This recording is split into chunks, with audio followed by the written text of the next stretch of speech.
Hello, everybody. I know, please don't all leave.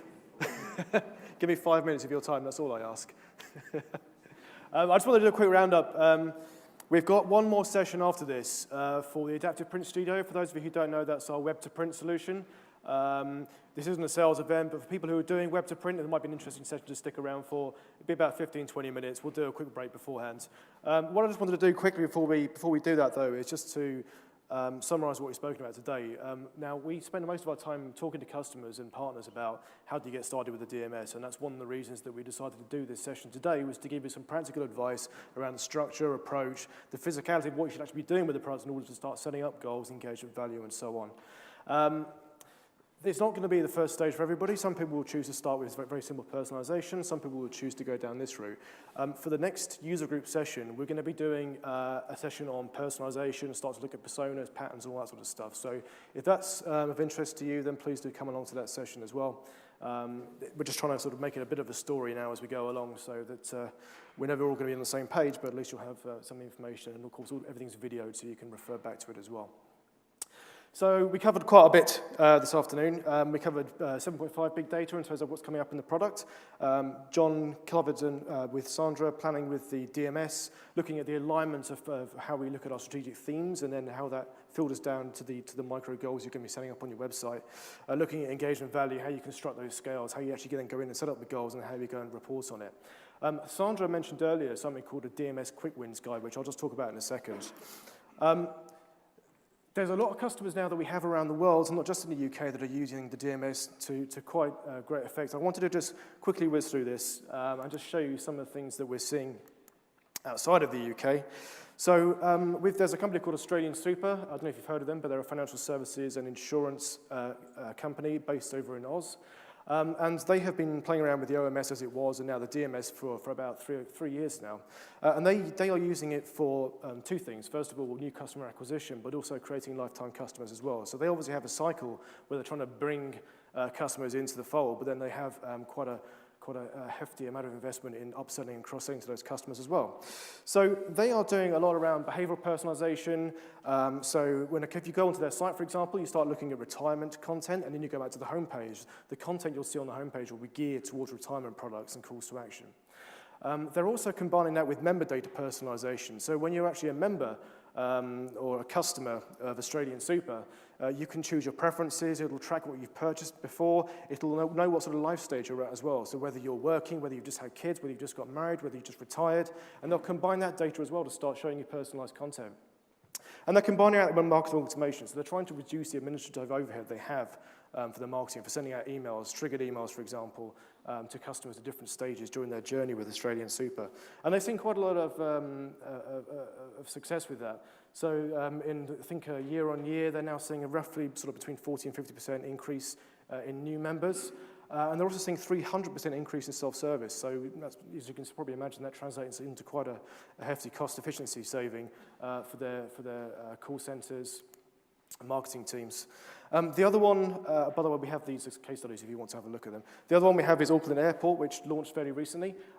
They have two streams of revenues, which are really important for them. Obviously, as an airport, they're not really selling flights. Their two revenue streams are their retail channel and also selling parking to customers who are going to be using the airport.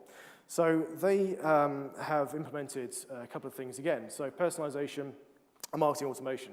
So they do search term-based personalization, or at least they did until Google stepped in and made that a bit more challenging.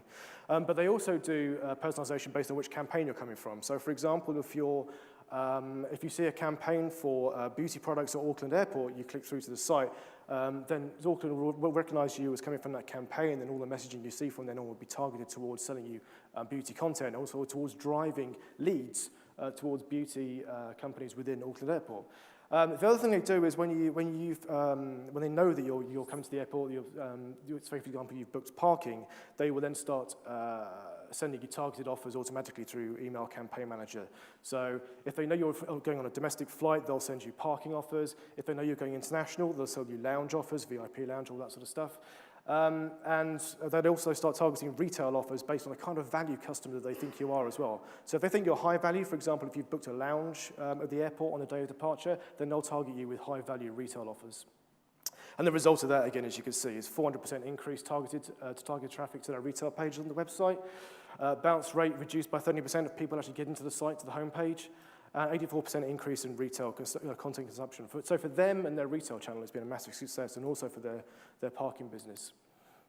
Rotherham is one that makes an interesting use of personalization. They wanted to do two things. First of all, driving people to sign up for courses, but also tapping into the lucrative Chinese market as well for their business courses. And they did that in two ways. They first of all implemented geo-IP targeting, so you have a specific language-based message when you come to the site from China or another ASPAC country. And they never had that before. Geo-IP is a fairly simple thing to implement. But the other thing they did, which we don't see that much of, but which is quite a nice idea, is personalization based on the number of visits a user has to the website. So the first time you go to the Rotherham Business School website, you'll see fairly generic messaging for their business courses. If you then go away and come back a second time, you'll see more information about studying in the area, accommodation, more about the course, who's teaching it, that sort of stuff. And as you come back on subsequent visits, those calls to actions will change. So on your final visit, you'll finally see a big call to action to say, right, we know you're really interested in us now, why don't you sign up here? So it's an interesting way of using an out-of-the-box rule within Sitecore to start nurturing people through your sales journey. They're also doing a bit of A/B multivariate testing. If you search online for Oakland Airport, for Rotherham Business School and Sitecore, there's a nice slideshow that their partner did a while back, which is recorded, and you can view that and see how they did that. And just finally, I can never pronounce this, Zildjian. I don't know if anyone's a drummer here, but they make cymbals. But they have an online community and a club, and their key driver here was just to get people to register for their club. So they concentrated on acquisition, and they also concentrated on dormant or inactive customers as well, which is something we see a lot of our customers in the UK starting to do. And so they set up automation plans for new customers. So if you come to the site, subscribe to a newsletter, you're put into an automation plan that will say, okay, we need to target this person and get them to sign up for the club. So you'll start getting triggered emails, you might start getting offers, that sort of stuff. And they also started to use personalization, so that, again, on different, if you were signed up for a newsletter, you might see different content compared to if you're a Zildjian club member, and so on. So again, this has resulted, as you can see here, as a 3% increase in new registrations and a 47% increase in traffic. So I just wanted to just whiz through those and just show you a few examples of how people are taking the stuff that we're talking about today, but then taking it a step further. This is all predicated on the basis of what we covered today. So what we covered today is a starting point, and then you build this on top, and this is how you'll really start to realize the investment you've made in the product. And so to support this, we've launched, I don't think we've even officially launched it yet, so this is a bit of a preview, but we finished a guide called Quickwins with the DMS. And this is about a 30-page guide, and it's designed to take you through all the steps you need to go through. It's full of content, full of education, full of ideas as to how you can get going. So, for example, getting started with setting up analytics, covering some of the stuff that we talked about today, going a little bit further and talking about how we optimize, and then looking at insights and recommendations, more the sort of reporting and recommendations when you're going through your optimization cycle. So it's got all sorts of clever stuff in here that you can use to structure your approach. So use this as a template, take it away, have it. We've got loads of other guides around this as well, but this is just intended to be getting you started on those first baby steps with the DMS. As you can see, there's quite a lot of content in here. We've even got a DMS checklist, which some of you may have heard us talking about in the past. That's in there as well. There's a whole load of content here which you should take away and use. You can download it. If you've got a pen now, please do write it down. We will be distributing this to everybody who's attended today, and it'll also be advertised in our next monthly customer updates as well. That's really all I wanted to say, because I'm just conscious of time. We've done a lot of QA as we're going through. Has anybody got any questions they would like to ask myself or any of the people who've been presenting today before we take a quick break, and Andy will do the APS presentation in about 5-10 minutes.